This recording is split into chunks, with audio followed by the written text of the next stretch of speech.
Yeah, okay. I think you got this one marked. Check. Check 1 2. Check 1 2.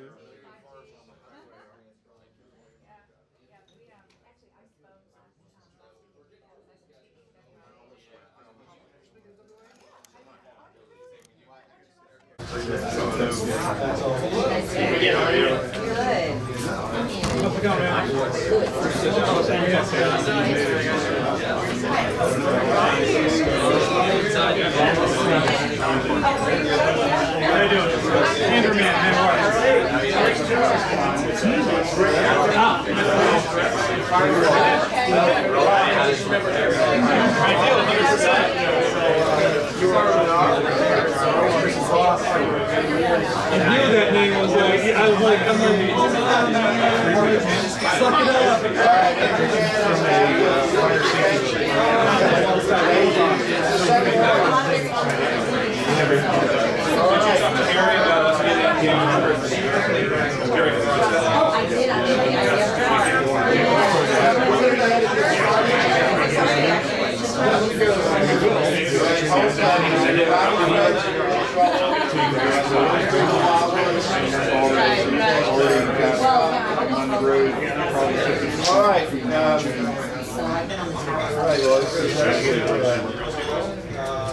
All right, folks, we're going to go ahead and get started. All right.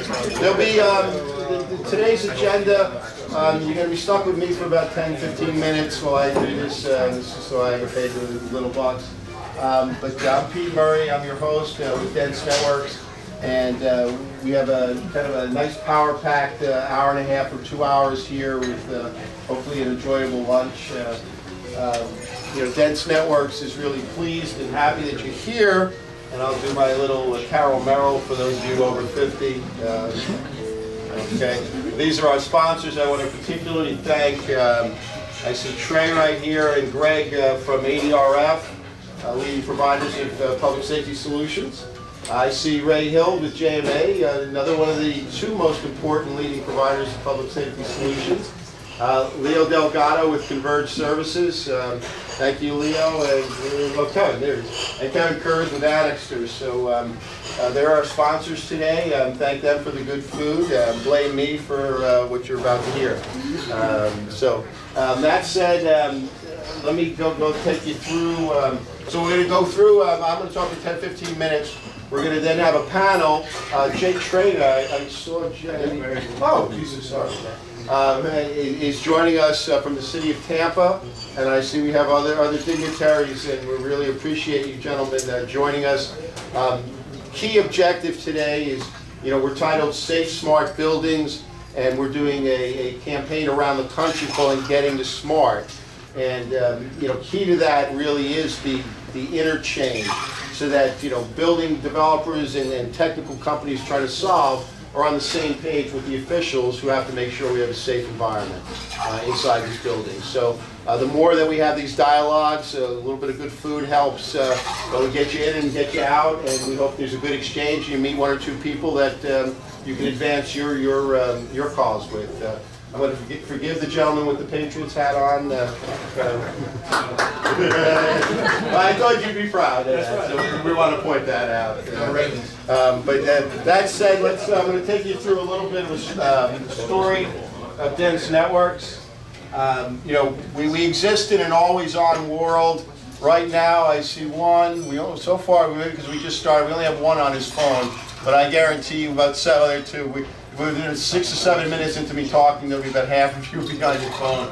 But we live in this always-on environment, and we need to have the bandwidth and that signal for everything we do, more or less, these days. And if you're kidding yourself if you don't think you're going to need it more and more, right? As we introduce location-based services, both with the public safety, as well as with children and with assets, we're going to be tracking everything and have the capability to see it anywhere.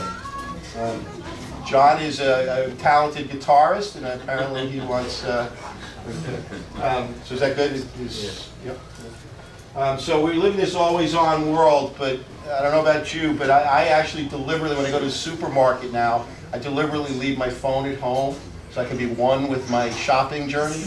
But it really, I just sometimes need to turn off You know, in your homes, some of you may even have mesh networks now, right? So we're in this constant, always-on environment. Dense networks, we formed, we launched it last January, and Ray Hills was one of the early people discussing direction. And this was, I think, in a bar somewhere. After a presentation, we put this slide up, and we started talking about, in reality, what's happening in our world. And this goes back about a year and a half ago, but it talks about the impact on the economy. And this is from McKinsey's Global Institute. And it identified which technologies were going to change our world. And it's really had an impact because these two I had completely ignored, but if you're just paying attention, you're seeing more and more discussion on this front. But really, mobile internet, bandwidth, cellular, in-building signal, Wi-Fi, automation of knowledge work, big data, and as well as AI creeping in there. Internet of Things, right? We're all hearing that. Some of us that date back, machine to machine, is being repackaged, but add some of these other components, and suddenly you really get the billions and billions of devices. And lastly, everything's being into the cloud. And how's the cloud work for you if you don't have network? Where do you get done, right? So you have to have the network if we're putting everything in the cloud. So dense networks happens to focus on these four. I can prove it. 3 of them are printed behind me.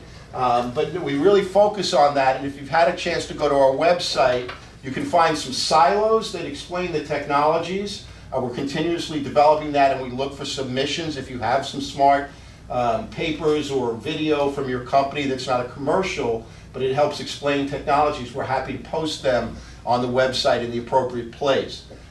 So again, the website, the intention is to provide you with a resource where this knowledge is kept up to date, and it's one place to go look. Some people go to Wikipedia. We're not quite that general. We try to really drill down and have professionals help us build that. So as I said, though, we're starting to hear more and more talk about robotics and the autonomous vehicles.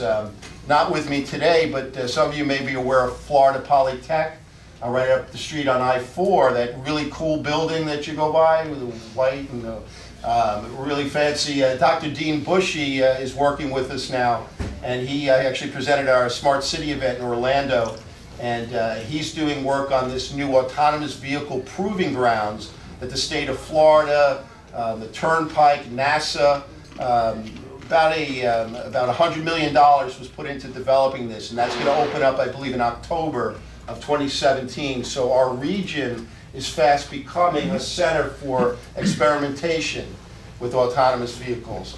And my suggestion is that every tourist is forced into an autonomous vehicle and is not allowed to drive. We'll all be in much better shape, I think. I reside in Orlando. So anyway, so this is a major focus of how dense networks approaches, but then we slice these technologies, and we look at, I think that's later, but we look at through vertical markets. So public safety we look as a market, if you would, as a silo, and then we identify those technologies that are impacting it. And our first real focus is on in-building systems. Okay, obviously with FirstNet and some of this new 911 conditions, that's an area we'll explore later on. But so we call ourselves a social think tank. We provide these events. We work with the Wireless Industry Infrastructure Association, hence the little pin. They're having a big event May 23rd and 24th at Shingle Creek. We have a public safety panel, and actually a number of the people here will be on that panel. About 3,000 people come to the event. The mayor of Orlando is a keynote. Ingenuity is a keynote, which is one of the big IoT network companies. I highly recommend it. I'll be moderating the public safety and then the smart city, which are the two major focuses as now with the vehicles. So anyway, so public safety chair. And then the focus is what are the technology architectures, the business models, and then the action plans and roadmaps that'll impact the next 2 to 3 years. We're not trying to look out 5 to 10, all right? There's no Jetsons mobile in our conversation. We're trying to stay more grounded. Forgive me for that one.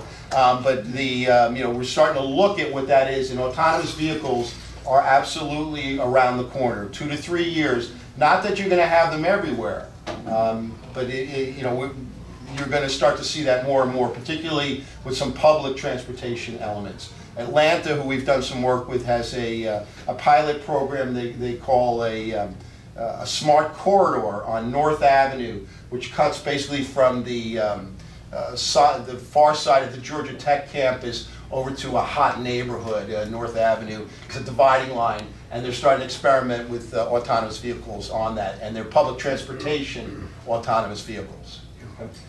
So again, the business models and action plans are the focus. I urge you to please take a look at the site. My payback is views of the website. So if you have kids, tell them to look 100 times. So I appreciate that. The ecosystem that we're putting together is you folks, all right? And it's how you link together. And we really cherish a contribution. If you do go to the public safety page, John Foley was the first person to ever submit, and I think it was about 10 pages. And it's quite a good write-up when you go to the public safety in the markets category. So we appreciated that contribution very much, John. So again, we're trying to discern in businesses and even in cities this competitive advantage, right? We're competing for dollars from the federal government. We're competing for new jobs. And then we're going through a period where you hear the word disruptive a lot. I think everybody hear that word over and over now, right? It's a big thing.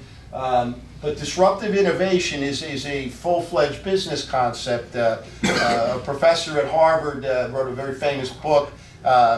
Christensen is his last name. But disruptive innovation is taking these new technologies, carving out a niche that is not, got everybody's attention, say search 15, 20 years ago, and it just creeps in, and it suddenly transforms, and it then starts to take over an ecosystem, hence Alphabet, right?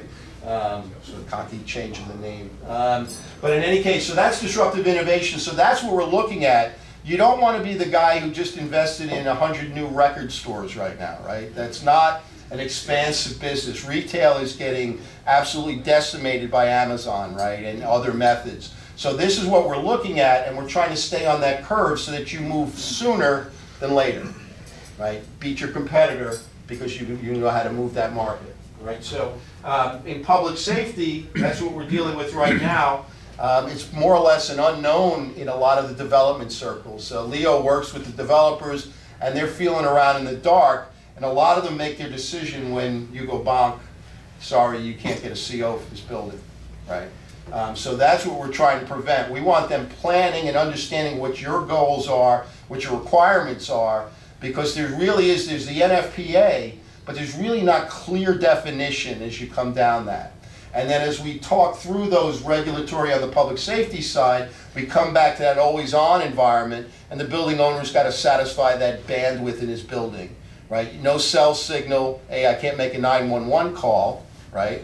But no cell signal, I can't do business. And how many people answer a desk phone, right? I mean, realistically, I don't even give out a desk phone. I just give out my cell phone. And I think that's where we all are. And if we're under 30, we don't even know what a desk phone or a home phone is. So, it's a fact of life. I'm old.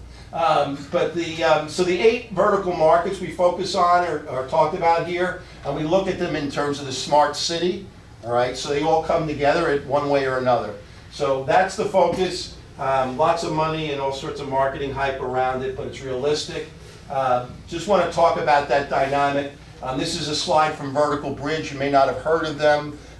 You wish they would adopt you. Vertical Bridge is, they are part of the Digital Bridge companies. Alex Gelman, who's the CEO, has presented this at one of our events, and he talks about valuations and market caps. And if you look at this, the one piece that we're going through right now, the net neutrality discussion, if you look at valuations up at the top end, and then you look at where the network companies are, they're carrying all the traffic, but they don't have the flexibility to provide the types of services where the Googles and these other companies are really making fat margins. So that's the battle we're going on. I won't belabor it, but you're continuing to see, that's going to cause a shift in these valuations if they are free up to create their own version of Facebook or to do whatever they want to do. And of course now they can, the network companies can sell your data, right? Before Google was selling your data, but now where you originate on the internet, they can sell you data. So we're going through this transformative period. We're going to talk today very specifically about buildings. How many people are familiar, besides Ray and Kevin and the ADRF guys, what the wired score is? Is that, John would be, is that something that Citicorp would be paying attention to? Would you know, our corporation starting to pay attention to the wired score? I know they're paying attention to leads, right? But this is starting to have a factor. How strong is your building, and that public safety element is going to be part of the score, right? It's just very, very early stage. JMA, I know they talk about this all the time, the fourth utility in bandwidth. Attract tenants, increase property value, and retain the tenants. Leo, your guys, one of your clients told us that nobody makes the decision to come into the building on a residential basis because of the bandwidth in the building.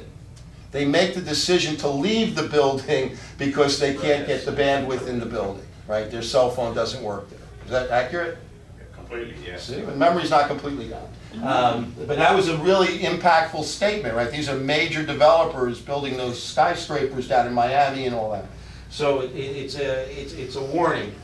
Lastly, or near lastly, look at the amount of systems the building owners got in there. And if you layer in IoT plus public safety, there's a dynamic that's happening in the building with that wired score that's impacting all sorts of elements. And it's impacting the heating and cooling guy, right? And what we're trying to avoid is 37 different decisions in here that have different wireless elements to it, and start to get building owners to think about their wireless infrastructure as their fourth utility, slide before. But that's a major premise of what we're talking about at Dense Networks. Again, how many networks are you going to have in that building? How many people are going to manage those networks? If every floor has 2 tenants on it and everyone has their own Wi-Fi network, that means you're going to have cross-channel pollution between floors because there's only 3 available channels there. So if I got 3 floors and 6 tenants and they all have Wi-Fi, they're going to all be interfering with each other and complaining that they have bad coverage, but the building owner knows nothing about it because he doesn't support it.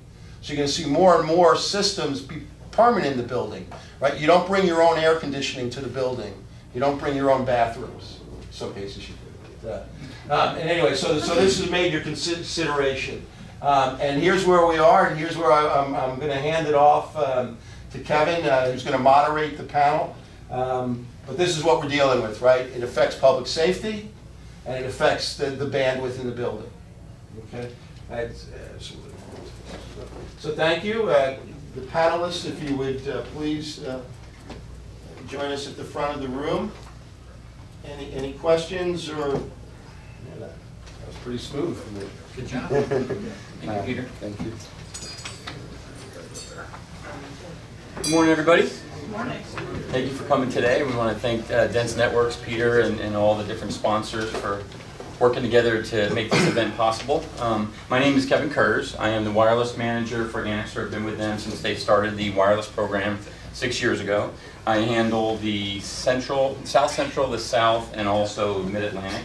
For those of you who aren't familiar with Annixter, the best way to sum us up is we're a value-added distributor, but more so we build, connect, power, and protect infrastructure solutions globally. So we're in like 59 countries. We talk in native or local language with local currency. But it's more important to not just be a box mover, especially as we talk about some of these solutions. Annixter truly wants to own the building and be able to work with our customers to provide a total solution, right? One that is future ready. We hear a lot of times in the industry future proof, and I think as you learn more and more about technology, not too much is future proof, right? So today, what I'd like to do is introduce my distinguished panel of guests. I'm very honored. So we've got Jay Trena, who is the Fire Inspection Supervisor with the City of Tampa from the Fire Marshal's Office. Thank you, Jay, for coming today. Ray Hild with JMA Wireless. He's the AVP of Enterprise, worked with Ray for a long time. We've got Trey Browder with Advanced RF Technologies. He's the South Area Territory Manager. And we also have John Foley, VP of Operations for the Safer Buildings Coalition. So as we go through this, we're going to keep it real informal. If you hear something you want a little bit expansion on, or you'd like to add a comment, please raise your hand. We want to have as much involvement. And then after lunch, we're going to have more of a workshop. We really want it to be interactive today. So with that, you don't get dessert if you don't participate. Yeah. Well said.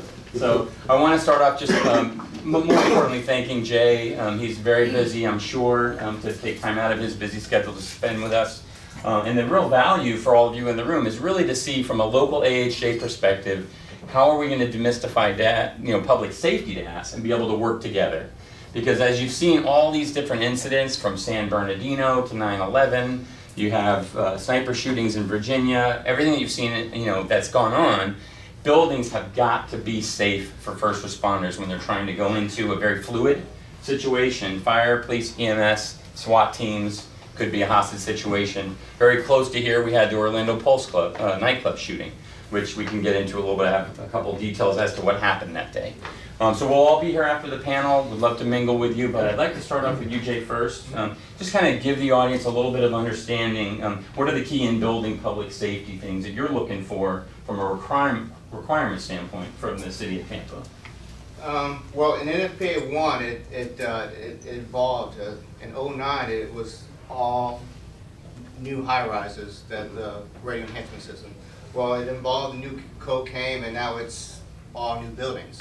So what we're doing in the city of Tampa is when you come in for a plan review, we're requiring it, and the code says that it's deemed necessary. So you got a lot of problems with developers and contractors saying, well, it may not be required.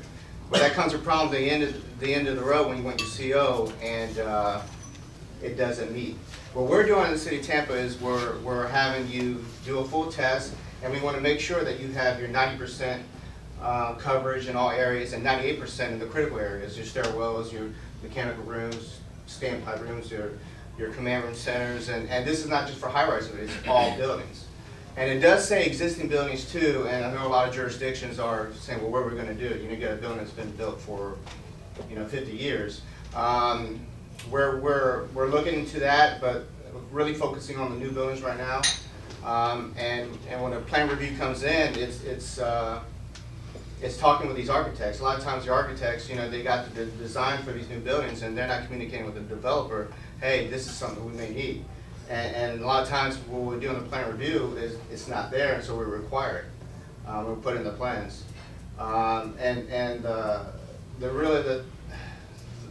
The smart thing to do is be proactive, and it's a cost effective, but we need to run these conduits and wires before, because if not, it can be very expensive. So the first step is really communicating with these architects, come in with these plans. One thing we see from enforcement with NFPA 72, it's in every county code across the country, but it's also very interpreted differently, right? So as it relates to the city of Tampa, just being in conduit's not enough. You need 3M tape and so it specifically says survivability, it's surviving a fire. If it doesn't, that's when we're in the building. When there's a fire, we can't communicate, that's our lifeline.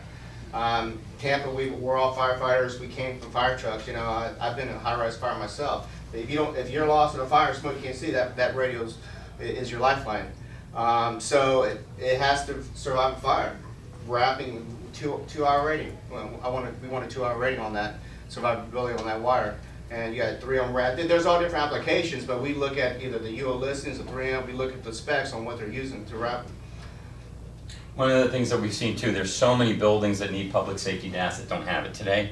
A lot of them are much older, they're very densified, right? And you can't really get the signal in there. What, if you're an integrator or a building owner or even a consultant that's working with Leo, what type of time frame should I be thinking about to contact you when I want to work with the city? For a new building? Yeah. Well, as soon as the permit comes in or the plans, we wire them right there. And we try to be proactive and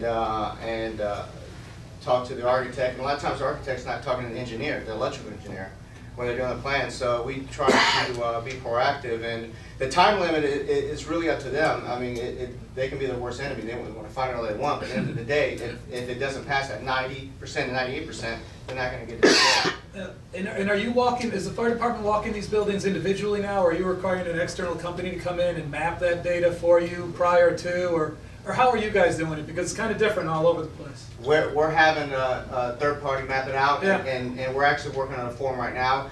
We're almost done with it. I've gotten with the lead, our electrical superintendent that handles radio repair for the city of Tampa, Yeah. and he's mapped out with me a form, but it's not in effect yet. So we have a third party. Anybody can do it, Yeah. and they show the documentation that it meets the 90, the 98.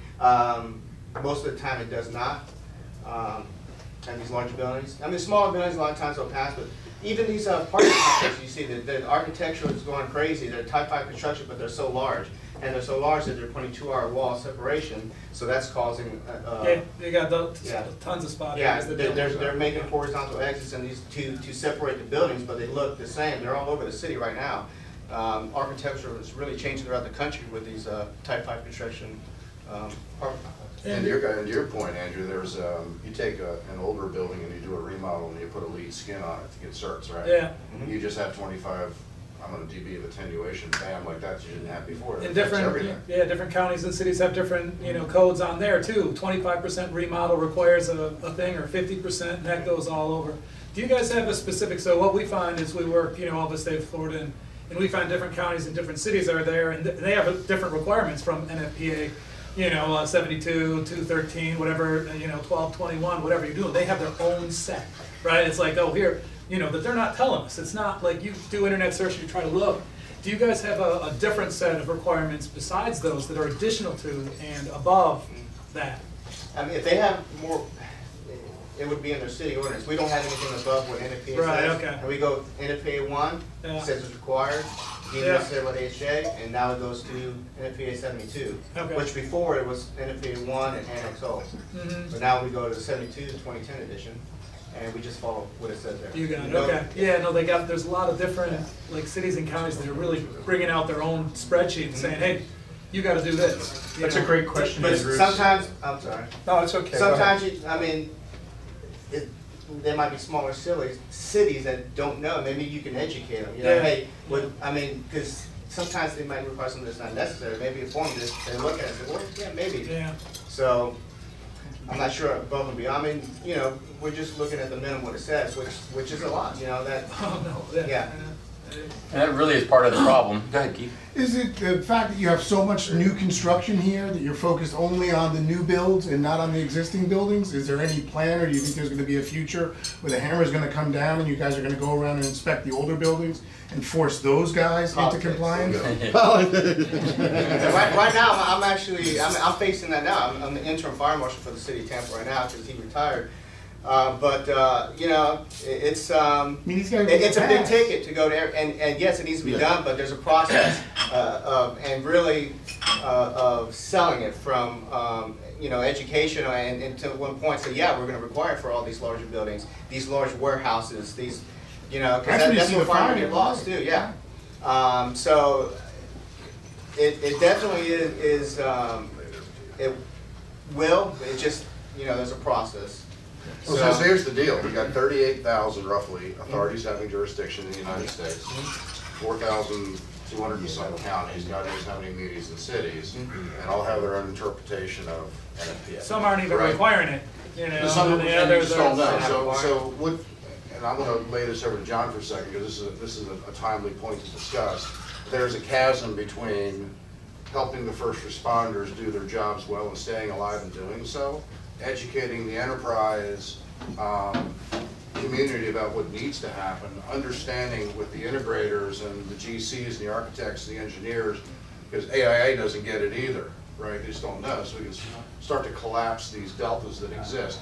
And that's why Safer Buildings exists, is to try to build that platform. John? Yeah, that's right. So we've been doing work here in Florida.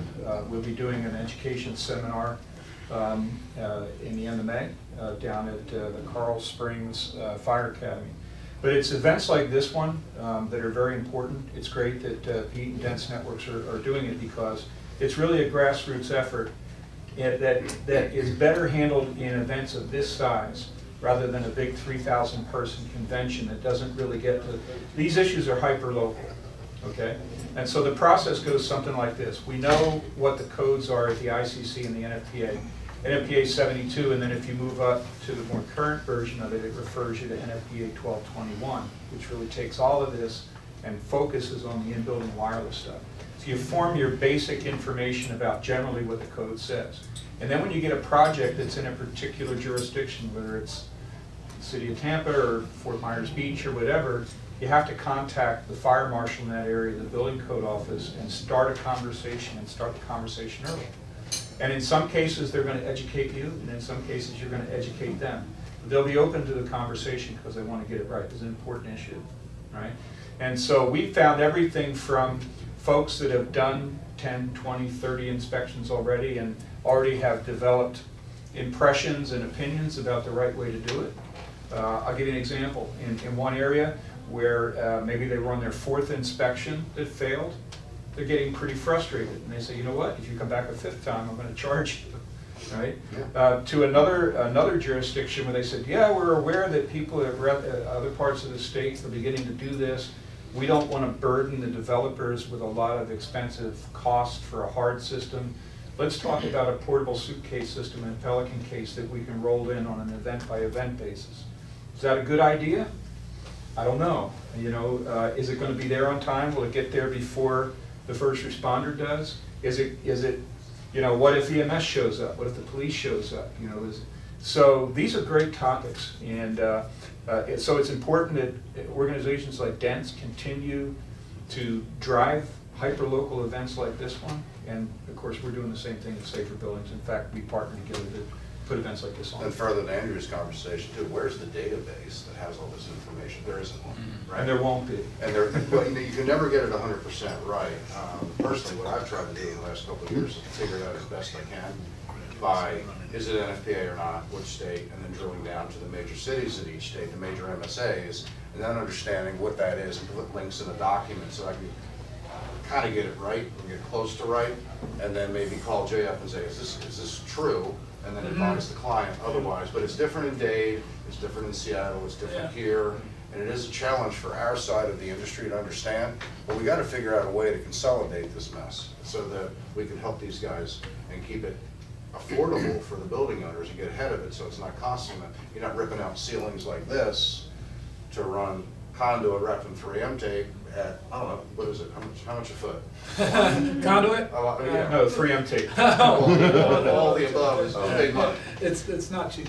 No, so you know, when the in-building radio industry is 130 years old, like the sprinkler industry is, there'll be a list. It'll be a great list, and everybody will know how to apply the codes, and it'll be automatic, you know. But we're so new, it's so early. There's a lot of work to be done, and it's got to be done on a hyper-local basis, one meeting at a time, just like this one. Jay, do you see City of Tampa come out with a list of requirements anytime soon, or suggestions? We're just sticking with strictly with NFPA codes. No, basically doing the plan review is when we really find out if it's up to code or not. We deny the plans at that point, but it's possible.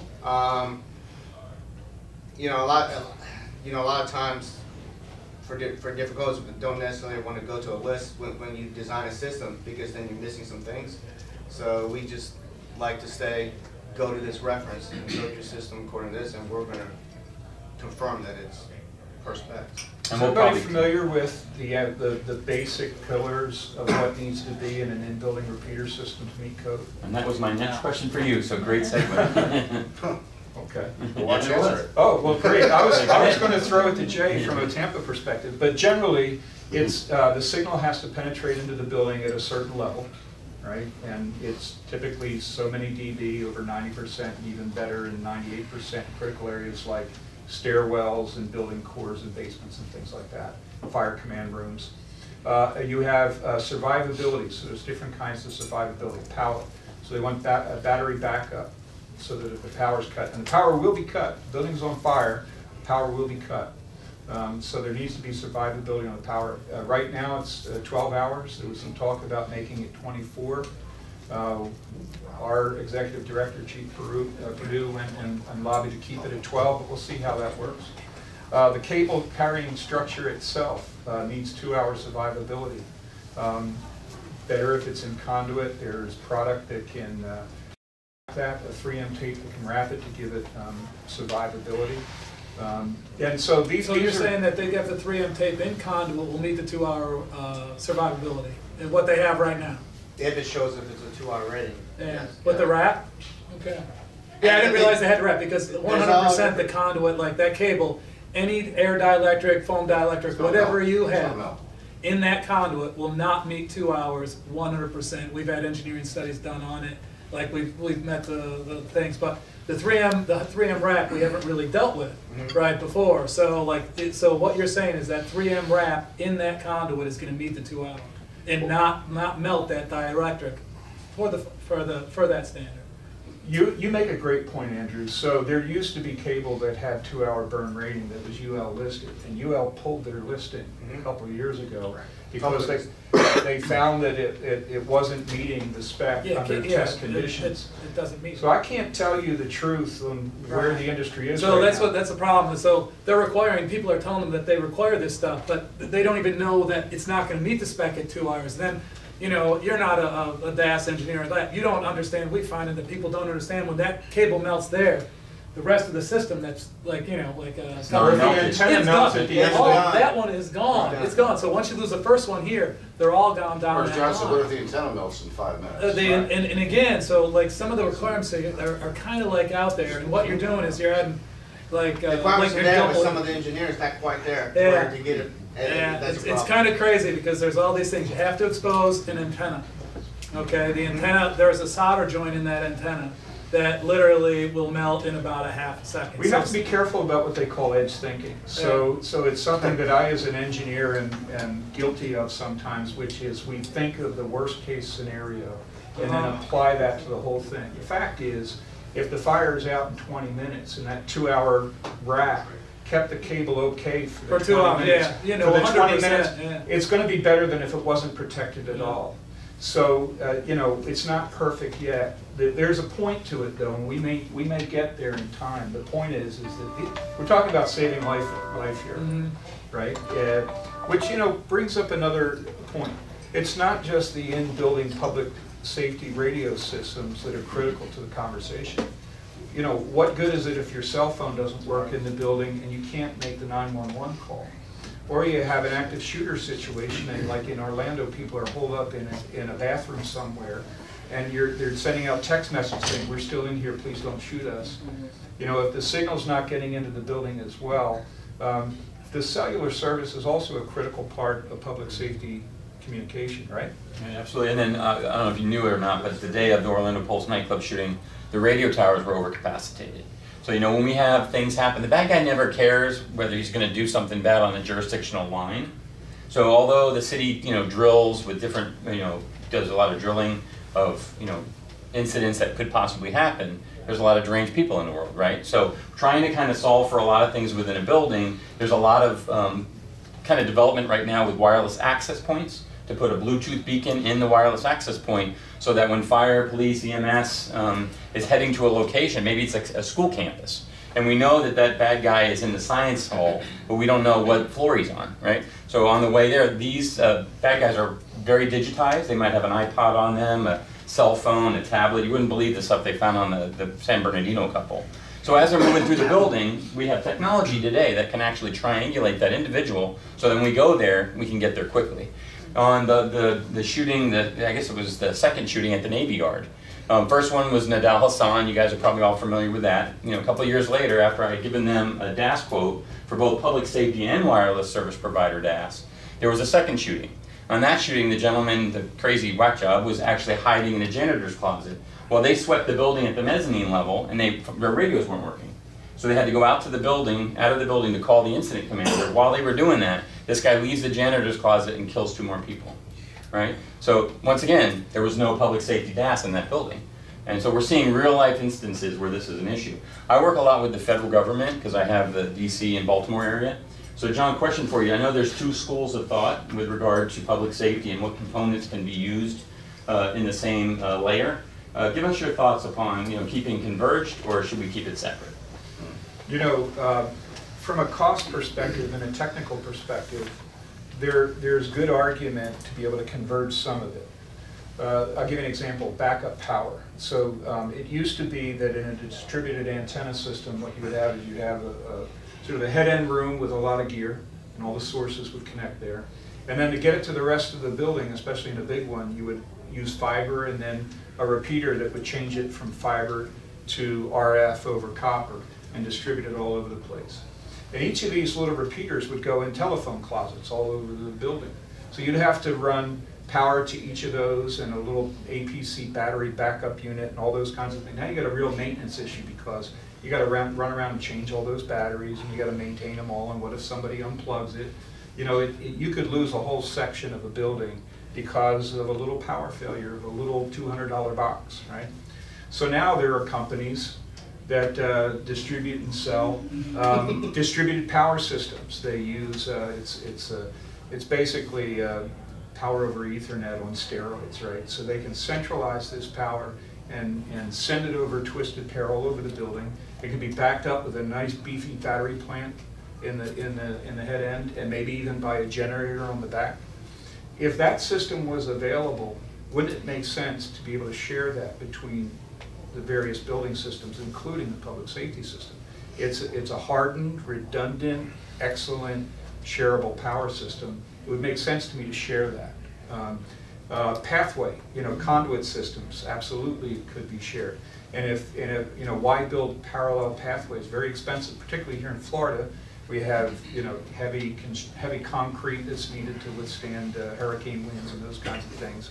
Why build parallel systems? Why not be able to share them? Fiber, right? There's some feeling, right, that some elements shouldn't be shared, right? So some of this comes down to the actual technical capabilities of the system. Will they cause interference with each other? Some of the cell DAS systems handle those interferences better than others. Some are just notoriously noisy, and it's really going to cause a problem and cause the public safety system to fail, right?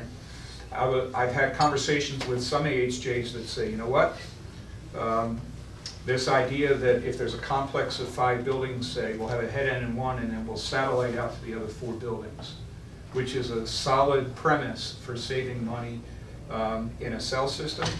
In a public safety system, he doesn't want it. Because if that building craters, he loses 5 buildings. So he wants a separate system in 5 separate buildings. So, some of this is, and some are just right out of the gate, nothing can be shared, I want a completely parallel system. End of discussion, not talking about it. You bring me anything else and I'm failing you and you're not going to see it. These are conversations that as an industry we've got to engage. So who are the stakeholders? The stakeholders are public safety officials and code officials, that's one. Building owners, property developers in the construction industry, that's another one. And then the supply chain, service providers, equipment manufacturers and distributors, integrators and VARs, right? So those 3 groups really need to get together in fora just like this one, over and over and over again until we can talk about these issues and hammer them out. So there's only been a few of these conversations. There need to be a lot more. And it takes time and it takes money and it takes people chipping in. The goal at the end of it, though, is making people safer, protecting life and property. It's worth it. It's one of the conversations absolutely worth it. One of the things for those of you in the room that have done wireless service provider tasks, if you do have a small city or someone, a building owner that's trying to converge public safety and cellular at the same time, a lot of times the impasse that you get to in the blockade is wireless carriers actually take a considerable amount of time to get through the process of approval. Right? We're seeing anywhere from 16 to 24 months on a wireless carrier provider task from day 1 to when we're actually commissioning it and full permission to turn the system up. So that's another blockade that, a lot of times in Florida we'll get a call, on a Friday that they missed it with the architecture and consultant, and now they're trying to move their employees in on Monday, and guess what? They don't have their certificate of occupancy. You want to see some people get razzled really quick. Obviously they're on the wrong side of that.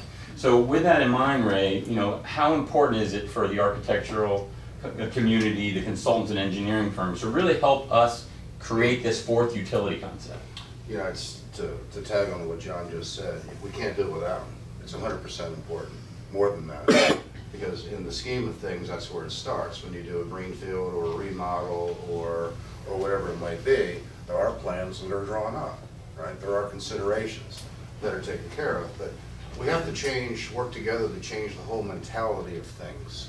What I mean by that is, you know, you have sprinkler systems, they're just part of it. Plumbing is part of it. Electricity is part of it. And it's just what it's assumed by the communities and by the GCs and everybody in that food chain. What's not assumed, that needs to be assumed, is the fourth utility, which is wireless comms. Period, end of story. And it doesn't really matter if it's public safety or Wi-Fi or cellular or IoT or 5G, all these new things that are coming. It is the fourth utility. And you know, if it's not considered the fourth utility, then we'll still have an issue. And that falls on the whole ecosystem. It falls on the enterprise. It falls on the architects, consultants, and engineers, what I call the ACE community. It falls on all of us in this room to basically know that if your stuff isn't working, that's a problem. And you ask any millennial out there what they would like to give up, whether it be their mother's credit card or their purse or their cell phone or whatever it might be, we all know what the answer is. If you stay in a hotel and your stuff doesn't work, you want back? No. If you rent property in an MDU or 100,000 square feet in an office building, your stuff doesn't work. Are you leaving? Yes. And I would submit to you that some of the millennials would probably make it the first utility, and they would be without electricity and plumbing. So the point, to answer your question directly, is there is no discussion. It just is. It's a question of mentality and joint outreach across the aisle with each other. But you know, we just joined the Architects Institute of America. There's 90,000 members. One of my best friends is one, and he had no clue. He's been an architect for 30 years. He didn't understand this stuff. And we spent the better part of 3 hours one night talking through it, and now he gets it. But they don't think about what you need and what the customer needs. They think about the building and the other three utilities. So, expanding on that, Can I just jump on in for a second? You know, one of the things that I run into in working with property owners is the legacy of in-building wireless and how those systems were funded.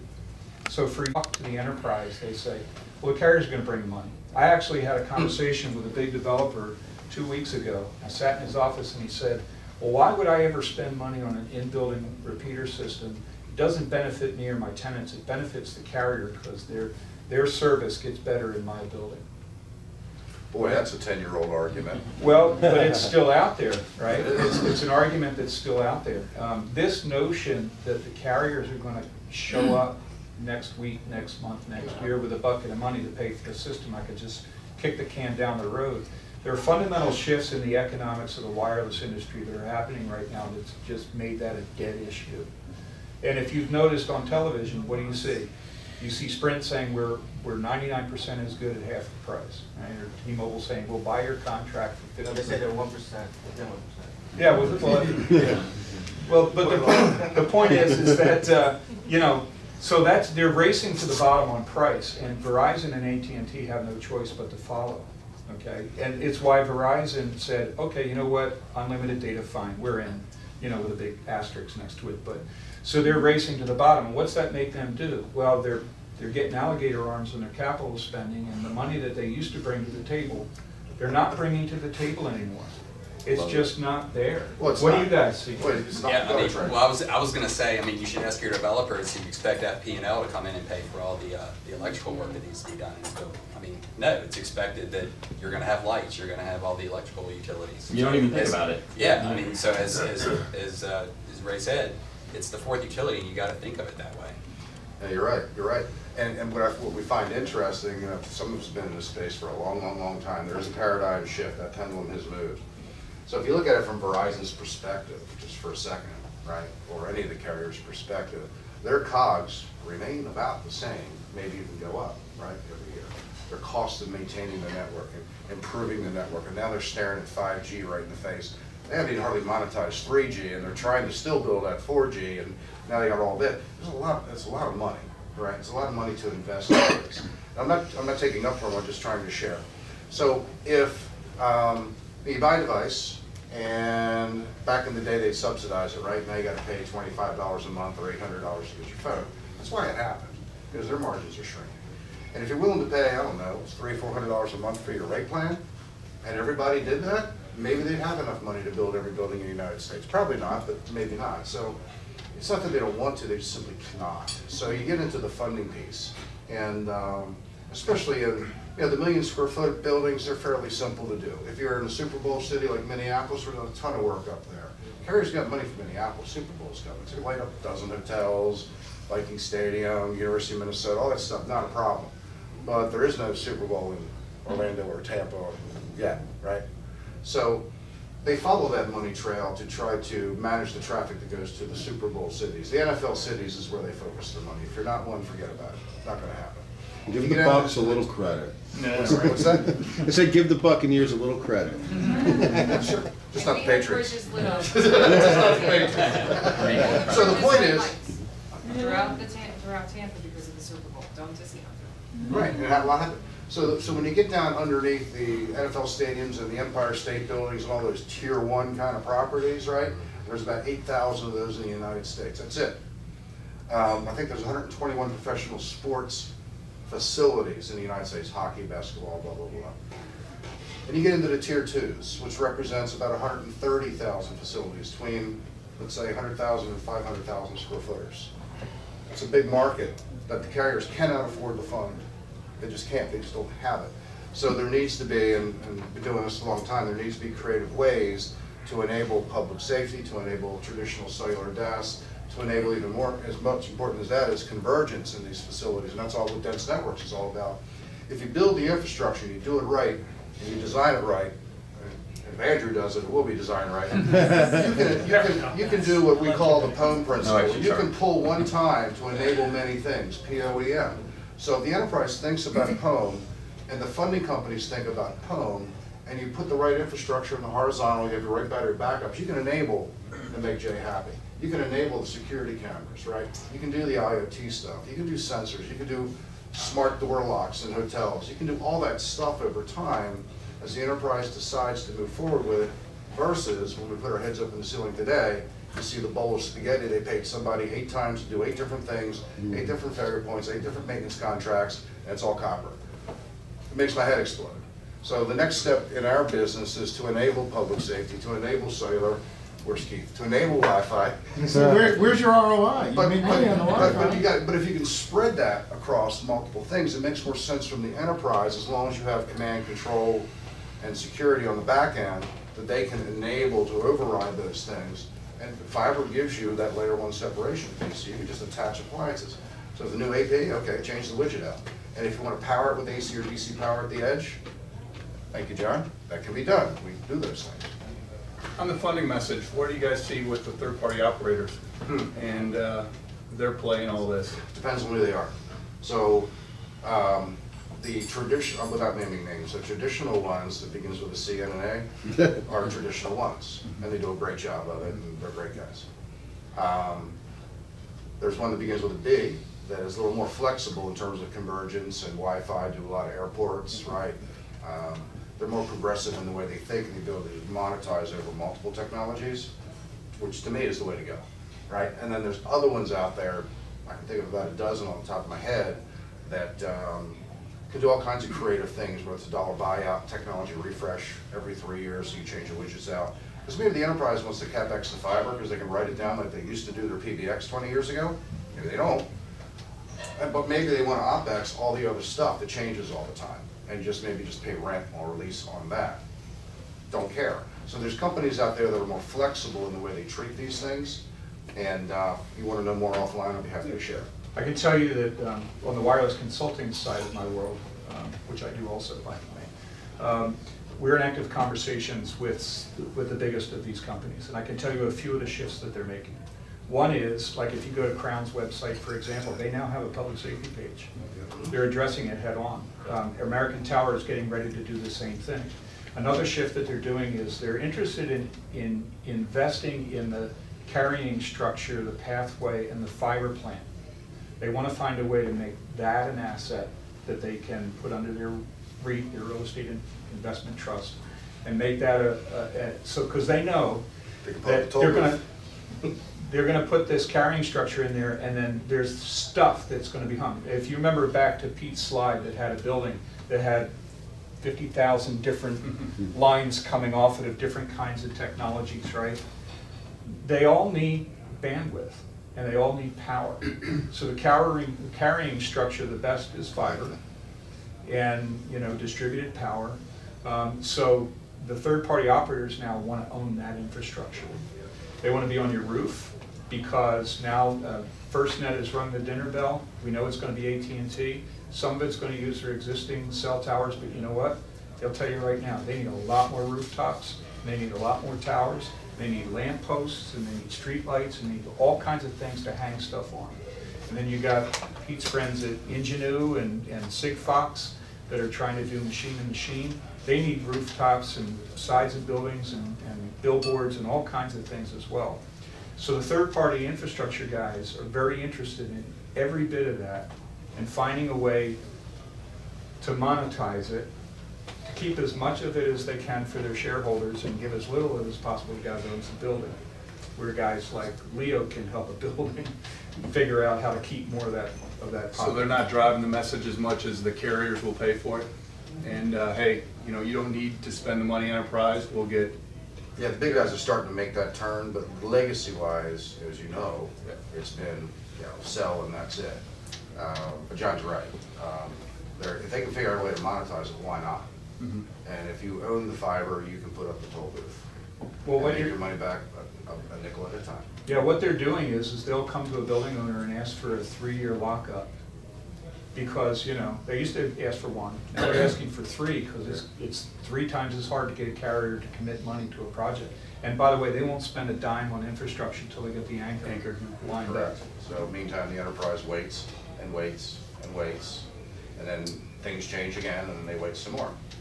Hey, Jay, have you seen that, a third party come in and want to own the public safety system? So you got the building developer, a GC, but they say, hey, meet these guys. They're going to build the public safety and own it. Does that matter to you, who owns it in the building? As long as it works. As long as it works. As long as it works. Yeah. And what I've seen is the financial industry is actually starting to look at this and say, hey, wait a second, there's a play in this for us, because a lot of there's been pushback when you look at the ROI and the ability to be able to put out that CapEx for that. So now the financial industry, I had a guy from a banking organization contact me recently and said, look, I know you've had a lot of projects. I know you've had a lot of projects that have sat there on the fence for a while because of the ROI question. If I took that CapEx out of it and turned it into an ROI, and of course he was thinking the 3-year refresh model, he said, I'll finance those deals for you. Bring me those deals.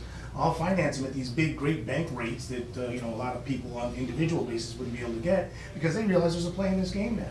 So now you can start to knock down some of those barriers by getting creative with these third-party ownership or through using some actual traditional financing. From a neutral host perspective, every single neutral host company has really kind of had a come to Jesus meeting with themselves and their team over the last 2 years, because what they were working, that formula is no longer working. So to Keith's point, all the different hybrid funding and being able to get a different approach going on. We started off this conversation talking about scale, right? We've got all these buildings that need public safety DAS. Any of you guys that have worked with the carriers know how long that takes. So, really, from perspective of lack of Trey, the standards-based criteria outside of NFPA 72, which we've talked about already this morning, it's very well interpreted different ways across counties. You and I work a lot with some new integrators, right, that are getting in the space. How do we control that and help people in the right fashion? So, pardon the expression, we don't wind up with a bunch of 2 chucks in a truck out doing horrible public safety. I know Jay and I were talking this morning. Those things do happen, and then they get a call to come check out a building, and it's spit and glue, right? So, can you just elaborate on what you do at Advanced RF? Yeah, certainly. So, as Kevin mentioned, we'll have new players in the game that want to get into this space. They want to get into DAS, and maybe they have, maybe they're involved with fire safety systems or something like that, and they realize that, hey, they're talking about this DAS thing, these public safety communications, and we need to, maybe this is something we can get in on. So, where do we start? And fortunately, if they come to us, we try to educate them as to what the requirements are. We try to have outreach with AHJ organizations. Ray mentioned there's 38,000 of them across the U.S., so of course that's a big task. We work with Pete and Safer Buildings Coalition to try and have events like this where we can get together and not only educate the integrators, but also educate ourselves in the AHJ, so that we're using this collaborative effort to help bring everybody together and understand the process, understand what the loopholes are, or not the loopholes, but the hurdles, and things that you got to watch out for. And Kevin mentioned that there's obviously NFPA, there's the national guidelines, but even Drew, you mentioned it, that every HJ interprets them differently. Some of them have additional guidelines that they put above and beyond that. And so understanding that and helping to educate those integrators or those players that are wanting to get into the space as to, hey, these are the things that you got to look out for. And it's a lot more involved than just pulling some cable and connecting up some equipment, electronics.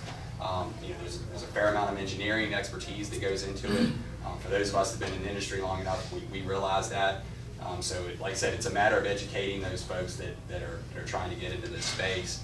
And so, I work with Kevin quite a bit on when we get new folks to come in and try to pull them together with the right players and the various partners in the ecosystem, and like I said, just educate them. Is there an education structure? We were having this conversation before. There is. We think that's a lot of the There problem. is on the OEM side of things, Okay. and ADRF does it as well, and so do we at JMA. So you could do something basic like a national webinar where we would actually educate the annexter team on what is public safety just in general, and then you just keep peeling that onion back from there on specific needs. Like a Dade County would have a multi-frequency need and a significant 53-point pre-approval checklist that they put together down there. It's completely different from what you may see in Des Moines, right, or in city of Tampa.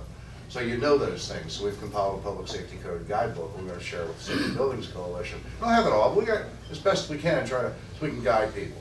And then your level of training accelerates down to specific certification classes to be blessed and vetted in that product, either one of our products, and can you do it so that you can meet Jay's requirements the first time, every time. And that eliminates the two chucks. And we typically do those at no charge, but there's prerequisites to those things. You just can't dive into a certification class if you can't spell public safety. So you have to do that process. Well, one other thing to add too is we did a webinar with RCR about a week before IWCE, which is a major national public safety conference. And there was some FirstNet discussions, although nobody from FirstNet was on because they hadn't announced anything. But it was still experts, and we were on there, and there was just three of us, but few 15-minute talking points, and then just open dialogue. It was really geared toward an open forum to ask questions.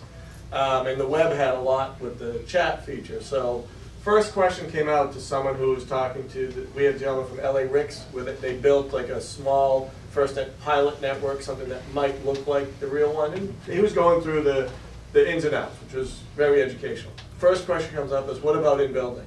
He said, well, there's no in building. In our design, really no in building. In the FirstNet RFP, they just couldn't get to everything. And immediately, 20 questions, right, on this, they pop, boom, boom.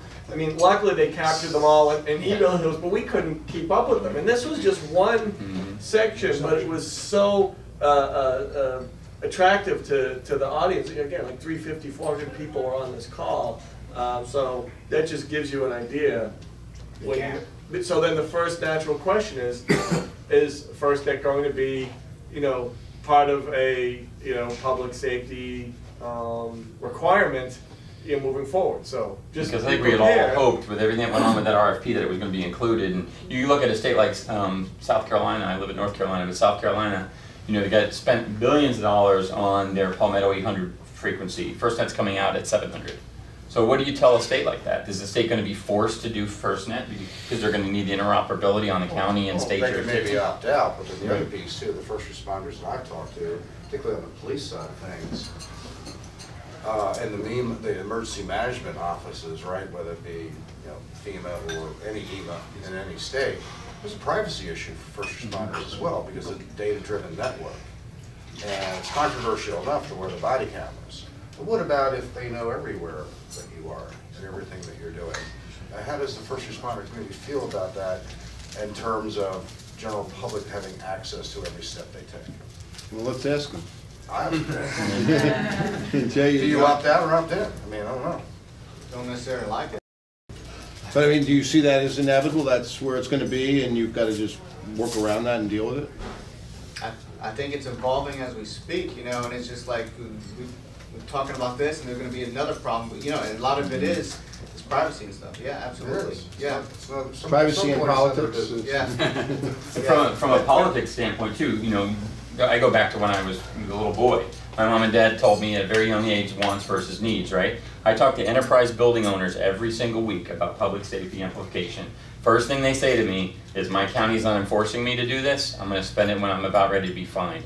Problem with that is, as we see, public safety is continuing to have issues from a safety standpoint. I think every day in the US and Canada there's a mass shooting, which involves, you know, 2 or more people getting shot. Sometimes an individual will go to a school, you know, shoot somebody and shoot themselves. That's considered a mass shooting, right?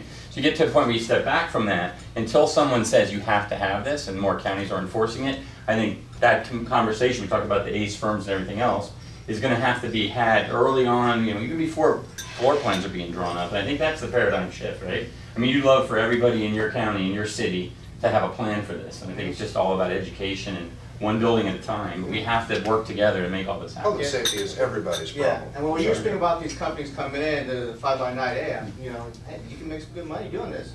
But he said engineering. Yeah. Large part of this is engineering, because, you know, anybody can come in and do a radio enhancement, but the problem is, did you engineer properly? The signal going outside the building, then that signal's canceling out our firefighters outside, we can't talk to people inside, and that's the problem. Between your You gotta worry about the implications on the macro network, because anybody that sets these up wrong, they can send out spurious emissions that will knock down miles of your network, so and then all of a sudden they're going to be out there, and then you're going to be SOL. Yeah, and so anybody can do this, but can you engineer where it's not penetrating those walls? Correct. Because you're going to cancel all the radios outside. Yeah. And so a lot of people don't know. So a vast part of that is going to be engineering that specific, you know, what kind of construction type it is, the walls, what kind of windows does it have, you know, interior, everything. You know, one of the minute details in the code that doesn't get emphasized very much is that if an in-building cellular system interferes with public safety, it is incumbent on the building owner to turn it off. Think about that for a second. So a carrier comes into your building, installs a DAS, the local fire jurisdiction determines that it's causing interference in the public safety system. They don't call the carrier, they call the building owner. And it's on the building owner to turn it off. And to remediate it, you can't turn it back on until it doesn't interfere with the public safety system. How many DAS have been installed, Andrew, over the last 15 years? 100,000. And now that FirstNet is operating in the 700 band, are there any 700 band systems out there? I think there might be 1 or 2, right? You know, how tight are the filters on those things, right? So there's variances from manufacturer to manufacturer. I'm sure they'd love to tell you the ones that stand out. So, different thought processes in per county, in city, all the way around. Some want Class A PDAs, others are fine with, they're like, I don't want Class A PDA, give me Class B PDA. You gotta have notch filtering, you gotta have notch filtering, and you gotta be able to separate the songs on the record album, is the way I explain it, with not noise, but clean white space, so that everybody can coexist together. And without that, eventually you're gonna have problems. I don't care where you're at. I'd love to hear from the rest, I don't know about you, but I'd love to kind of hear from the rest of the room what your questions and impressions are. Starting at the back. Don't all jump in at once. What did you hear? We're going to point at somebody and they'll speak up. Maybe go by table, you know, what did you hear? What did you take away from it? What did you like? What scared you? Anything. I'm going to pick on that back table back there.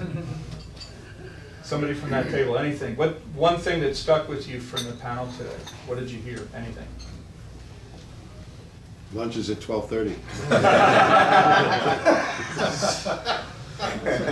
Mr. Delgado, how about something? Oh my goodness, yeah, a lot. Obviously, we represent the builder developer, so this is new to them. They don't understand if they're building something within the city of Tampa, why they have a certain code. If they're building in Hillsborough County, there's a different code or a different interpretation. So it is obviously the mantra is basically start at the beginning. You know, what is the requirements for that fire chief? You know, basically do it right, because you're probably going to fail, and then you're not going to get the CO. And a lot of people get upset, including wives in the bank, moving, you know, my condo units. Well, you don't have a CO. That's as basic as that. So we're out there, actually, as you know, we're part of the nationwide tour of this event and all that because of the reality. Not after that answer, Leo. Okay, I'm done. So what does the developer look when he stares this financial responsibility in the face? They get upset because it's a change order. They basically have to tear up a brand new building, you know, that it's not even open. Where's the money? I'm budgeted. And GC loves it because it's a change order, and all of a sudden they're paying 3 times what they should have paid if they would have done it at the beginning, rather than, you know. Jay, how often do you have to tell them no CO? I mean, does that happen a lot? No, because we're getting at the beginning of the plans review. You know, that's the key. Get it early, be proactive, you know. Provide that it's required, and if they don't want to do it, let them know that or you need to run your conduit now, because if it doesn't pass.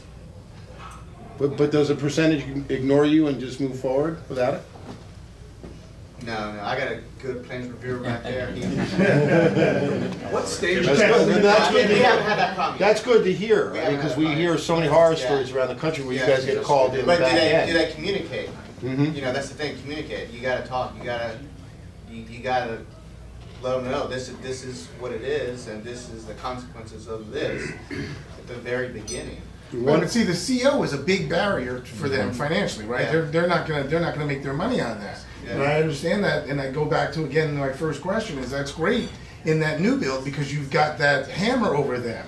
What's going to be that hammer in these existing buildings when it's time to start doing those? Because I think that's going to be the bigger wave that's going to come is when you have to look at all these older buildings and redo them. What's going to be the hammer that says by this date you need to do this, Mr. Building Owner? Because if it comes out to be a $500 fine, they're going to say, I make millions of years off this building. I'll pay the fine. I think the middle ground there is to look at buildings, and maybe you'll agree, that are doing, you know, greater than 10,000 square foot renovations, and maybe that's how the cities and counties get to that brownfield, by going through modified buildings. I don't know your feelings on that. I mean, right now you were telling us at breakfast you're spending a lot of time on greenfield, but do you think there's any way to maybe bridge that gap to start looking at some renovations first? Level 3 renovations, you know, it's going to require. I truly believe you're going to see some go to the state level. I mean, you look at sprinkler system for high rises. Every several years, it says required, but they give you, you got 4 more years. I see all these lobbyists going to Tallahassee. They're going to say, well, for these existing buildings, that's a possibility, and that's going to be up to you guys to go and fight them. You know, because they're going to be lobbyists going to city. Once this hammer. Some guys got a bigger hammer than, you know, they can go there, and they're going to be going to Tallahassee. And they're going to be lobbyists, and they're going to be talking to them, just like the sprinkler for the high-rise retrofit. You know, you see it every several years, you see it move the date up and up and up. So they might make, let's say, with an existing building, you don't have to do this. It's a possibility. I don't know. I mean, this is all new. And you had a question? Yeah, on new builds, if it's deemed that there's going to be an issue and you've got the testers, your third party said that goes in there, what part in the building process is it completely done that they go in and test, or is it? We recommend when you got the walls up and windows, start right there. You know, start right there. Because often we hear the story, well, we'll wait to see if we have a problem, and you know they'll wait till the end of the building's up. Yeah, and how then long are you going to wait standing in front of that train? Yeah, you got to start when they're putting drywall up. That's we say the longer you wait, the more money it's going to cost you. you. So as soon as the walls are up, you got windows up, do a test, and they'll come and some of these companies seem pretty good. I mean, their engineers will do a good job on the analysis on this building, and that's where. Like I said, the more education you got, more companies that have more experience with this, the better they're explaining this to the contractor who's going to the developer. Well, if there's no teeth in it, if they get their certificate of occupancy. Yeah, no, they're not going to get it. They won't get it. Yeah. Well, here, but other jurisdictions, right? They're not holding them to that. And that's why it's hard. It's a box of chocolates. It really is. In some places around the United States, in building public safety coverage is just look the other way. In other cases, I would say maybe Vegas, New York, Dade County, it's magnified and zeroed in on, which is it's important. It's everybody's problem. So, so are tides turning? Are more jurisdictions moving? We're seeing a lot of it. Yeah, and I'm sure you guys are as well. It's education again. And I think the bigger cities, the bigger municipalities that have, you know, like for us, Hillsborough County, that we're sworn firefighters. You know, some of these small places, they're civilians. Here's your inspector certificate, and you can just do this. But they don't understand. They've never been in a fire that, you know, risking their life. You know, we do. We've been in it for many years, and that's where people with binoculars are going to be. So these places where you get promoted from the inside, and you're sitting in the spot, and you know how important that radio is because you've been in there. You've been there close, but you're almost running out of air. You need to get out. Well, if you're getting close and you're lost, you need that radio to send that mayday. I've been in some of these events and I've seen developers listen to this, and all of a sudden you see their eyes just get like about this big, and then they're wondering, how in the world do I go and do this? And I actually was at an event where the developer actually asked the gentleman who was representing the municipality, do you guys have an approved vendor list? Or do you have a consultant? Do you have somebody we can talk to about that? Has anybody ever come to you at Tampa, or do you guys offer up something like that? We don't have an approved vendor list. We look at who comes in and kind of have an idea if they're qualified or not once we, you know, started looking at their permit process. But there's no approved vendor list for any life safety system. You look at the company, but there's no approved vendor list. And I think education, and the more we talk about it, I'll tell you a quick story about something that happened to me a year and a half ago. I went to one of our national laboratories in Tennessee, who you can pretty much figure out who that is. And I'm meeting with them to talk to them about public safety DAS, and they were not listening. They said they had no budget. And I asked them if they had a life safety committee, right? So every organization, especially building owners, government as well, is going to have silos, right? They may not even know each other. So I asked them, they knew the gentleman's name. He sat on the 4th floor. They never really talked to him. And I called him from the bat phone on the conference table, and I asked him if he'd come join us. He said he'd give us 5 minutes. He was there for an hour and 45 minutes. About 9 months ago, we completed the public safety DAS at Oak Ridge National Laboratory. And it was only for me asking him, would you share your budget for life safety with these guys in IT and facilities? He said all day long. Matter of fact, we got $450,000 we got to spend by the end of our fiscal year, and I'm worried because I'm not going to be able to spend it all. Yeah. And I mean, if you haven't got a new car, you know? If you look at companies, maybe the REITs, right, the large REITs that are out there, there's plenty of them, or the huge Fortune 100 companies that have multiple locations around the United States, probably have somebody that deals with this somewhere that may have a separate budget. But what we find as well is the educational process, there needs to be an understanding that there has to be a fourth utility platform and strategy inside the REIT, inside the multinational corporations, and that includes public safety, it includes, you know, it's everything. So enable it so you can do it when you need to. One thing before we adjourn for lunch, and, you know, we'll talk about later on after lunch with smart buildings, and really I know Ray and other panel members have dealt with this, is really analytics, right? Can we make that public safety system more attractive to the developer and the business owner if they can do more with it? And we're going to get into a little bit after lunch on that. So I'd like to thank this wonderful panel. Jay, thank you so much for taking time to be with us. John Foley, very informative. And thank you, Kevin. Thank you.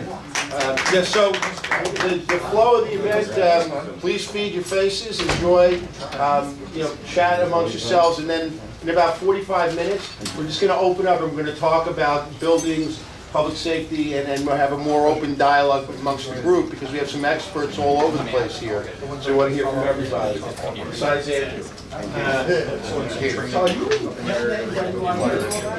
No. Should be on the committee. I'm not on the big thing.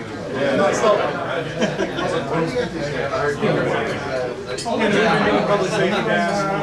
My brother was chief engineer for TXR back in the day, for so did all it's out there.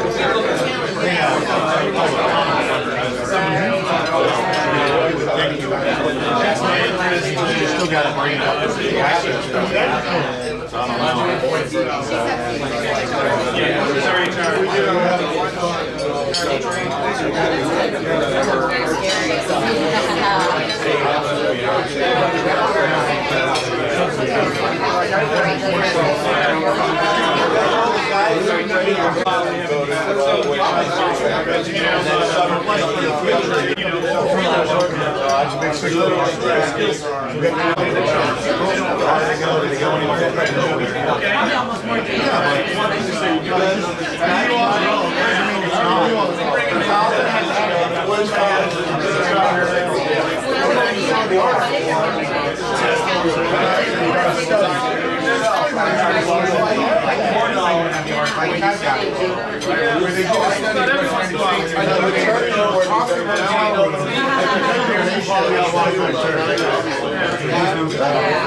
Okay.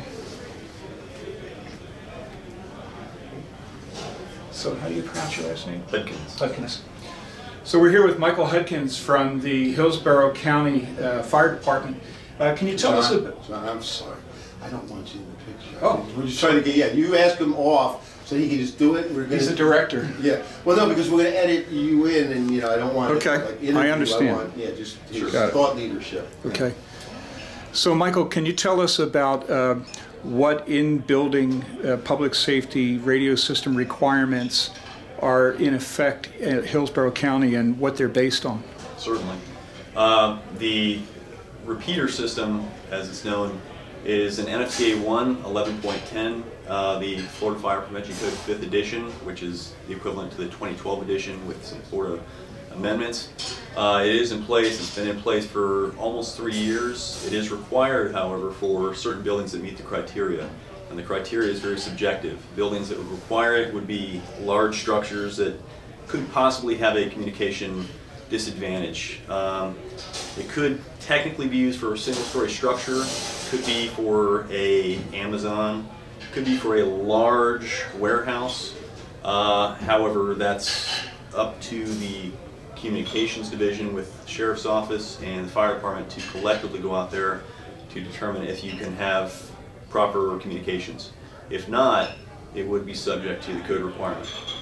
And are these being enforced for new construction, existing buildings, or what's the future of that? That would be for new construction only. Currently, we just do not have the capabilities or resources to go out there for existing and enforce, say, the communication issue. It would be such a hardship. But mainly for, I'd say, for new construction. So can you talk a little bit about the process of when a building is being built through the permitting processes? When do you become aware of the building being planned, and how do you make them aware of what the requirements are? Certainly. When a plan is brought in, it normally has a lot of stakeholders depending on the size of the structure. If the building is large, I generally get a point of contact for the contractor or architect, design professional, and I would brief them that the subject would, or the structure would be potentially required to have a repeater system. I let them know early on. I say the word to them, may potentially require it. We don't know on the early stages of the structure only because we truly don't know until the communication tests are completed. If it's determined that they are required, they're going to be notified early on when we do the plan review. But there again, it's subjective. We don't know. A single-story structure could warrant such. Hospital, likely, based on the fact that they have walls and lead walls for certain rooms that would warrant such. Okay, so I'm going to start a sentence, and what I'd like you to do is repeat the sentence and then finish it. Basically what I'm going to say is, if you're, I'm going to try to think of how to say this, but basically it's going to be, if you're in the planning process for a building in Hillsborough County, reach out to, Okay. So you'll start it with, if you're an MEP or an architect planning a building in Hillsborough County, to get more information, right? Sure. So hold on a second, I'm just going to bring this a little bit closer. And go ahead. If you are a design professional and you are looking to build a building in Hillsborough County that would be potentially requiring a repeater system, get in contact with the Hillsborough County Fire Marshal's office. They will put you in direct contact with the plans examiners. Thank you very much. Yes, sir. Excellent. Thank you. Okay. job. It's good. I I don't nice have to man. do it now. Huh? You got all the stripes and the shoulder bars. There you go. You're looking good. I'm all talked out. He's got a good pension coming. My brother's got 30 years with the New Jersey State. Okay. Yeah, at Christmas now, he's looking a lot better than me. He's a fireman? No, he runs, he's a CFO of one of the state agencies. Oh, really? Yeah, Wow. yeah, he's climbed up all those years. He outlasted everybody. That's just the ticket. You just got all last. Yeah. Okay, still running. Okay, would you introduce yourself, please? Jay Traina, Fire Inspection Supervisor, New Construction Division with the City of Tampa. And Jay, could you tell us some real-world examples of experiences that you've had in reviewing and approving or not approving fire repeater system plans? All the plans are coming in for new buildings. The main thing we're seeing is a lot of them don't have it in the beginning. So what we do is we notify them and say this is potentially will be required if deemed necessary by ASJ.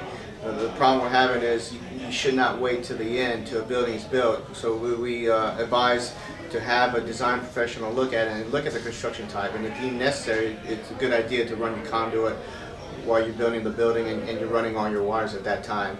Most buildings will see that there is a concern, do not meet the percentages of 98% in the critical areas of coverage and 90% in all the other areas. So it's a good idea to be aware of this and to really look into it in the very beginning stages of your design. What are some of the more difficult requirements to meet in the code? Some of the more difficult requirements is your survivability rate for your wires. It has to survive in the contents of a fire.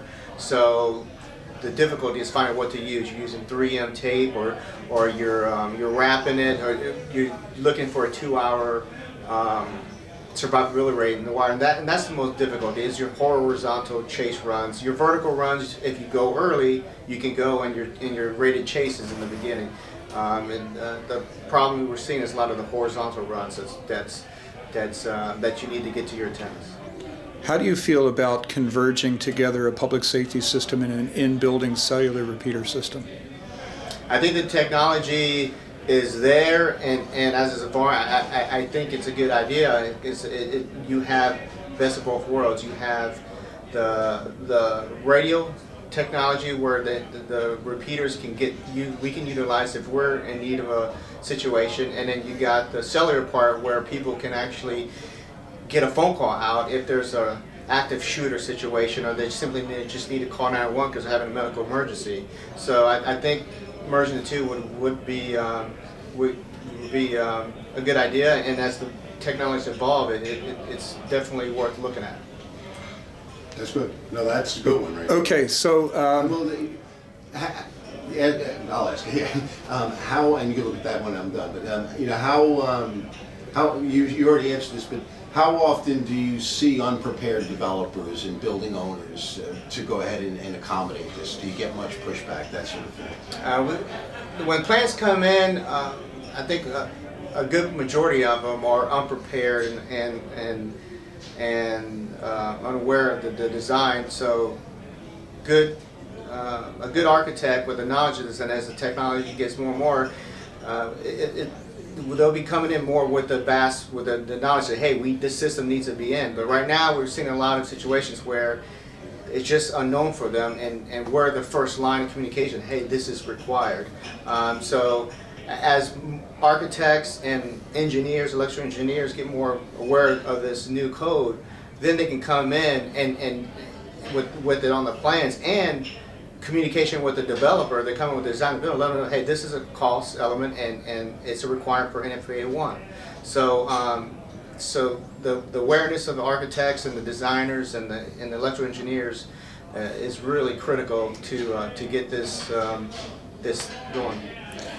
Does the City of Tampa plan to issue any guidance or specifications for these kinds of systems sooner in the future?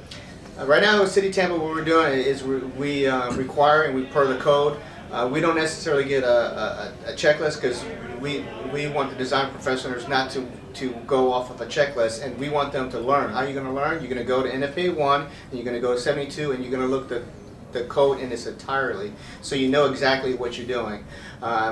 You got to go to where it came from, and you got to read the entire code. We do require them to do their own testing and documentation showing that you're meeting the 90% areas and 98% in critical areas. But we want them to look at the code and look at it entirely, because it has a vast from the ground up of what it's wanting. Now it's very early and the code is evolving. I believe as the years go on, you're going to see more either exceptions, or you're going to see more details on how the system is brought up from ground up. So. Okay, so then I'd like you to say the sentence and then answer it when you're done. The city of Tampa is currently following version X, whatever, of the code. The city of Tampa is currently following NFPA 1 and 101 of 2012, which refers you to NFPA 72, the 2010 edition, and that's going to give you all the details and codes of radio enhancement systems. Okay. Can you say be dense, build futures? Stop it. No, I wanted to say that's at the end. Right. So be dense, build futures. It's sort of our tagline, and I'm getting everybody that we videotaped this. I forgot to ask you to say it, and then eventually I'm going to have like a reel, like for a minute, where 20 people say that. You know, like the CIO of Atlanta is one person I've gotten to say that. The head of this wireless infrastructure. Oh, I mean, I don't know if we're allowed to do that. We're not. Oh, that's why I stopped you. Yeah. Okay. I mean, which is why we also don't have a list of vendors. Yeah. Because or people you have to use. That's fair. No, that's fair. Yeah, you can have a private, not a public, and then yeah. Mm-hmm. That's fair. So we can just tell you what the code is, and that Right. Yeah. So you threw me off now. I can't remember. Oh, okay. So. If you could start by saying, at the city of Tampa, if you're starting a building project for the, to engage us, whatever, to get more information about the code, reach out to, that kind of stuff. Okay. In the city of Tampa, if you're looking to a permanent project, you can reach the fire marshal's office, new construction at City of Tampa Construction Services Building at 1400 North Boulevard. All right. Thank you for your time. I appreciate it. We good? Yeah, I'm just going to get my uniform on and say be dense, build futures. Thanks again. Yes. All right, guys. Thank you.